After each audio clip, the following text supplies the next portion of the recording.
ఆ హిమాలయ పర్వతాల్లో ఒక పీఠాన్ని స్థాపించారు, జ్యోతిష్ పీఠం.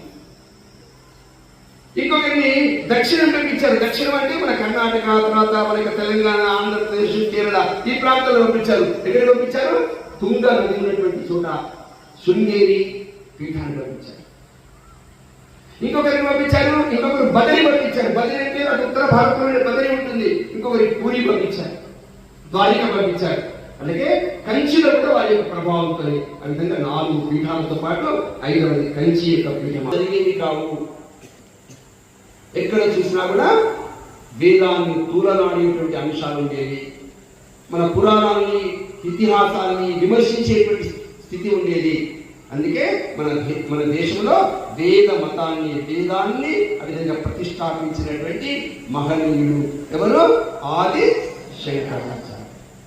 ఇక్కడ ఆది శంకరాచార్యుడు 788లో పుట్టి ఇప్పటికీ ఎన్ని సంవత్సరాలు అయింది?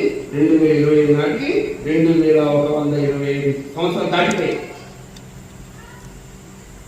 ఈ రోజున ఈ యొక్క ఆది శంకరాచార్యుల యొక్క పేరుతో ఎంతమంది?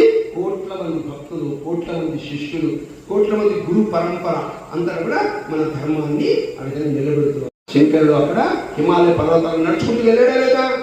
నడుచుకుంటూ వెళ్ళిన తర్వాత ఏం తెలిసింది ఆయనకి? వాళ్ళ అమ్మగారు అనారోగ్యంతో ఉన్నారో తెలిసింది.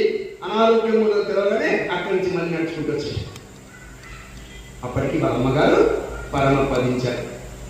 వాళ్ళ అమ్మ పోయింది, నువ్వు పోతే పో శిష్యుడిగా, కానీ నా యొక్క అంతిమ సంస్కారం నువ్వే చేయాలని చెప్పి అడిగింది. కానీ సన్యాసి అంతిమ సంస్కారం చేయకూడదు. కానీ అమ్మకి ఇచ్చినటువంటి మాటతో ఏం చేశారు? ఆమె దగ్గరికి అంతిమ సంస్కారం చేయడానికి వచ్చారు.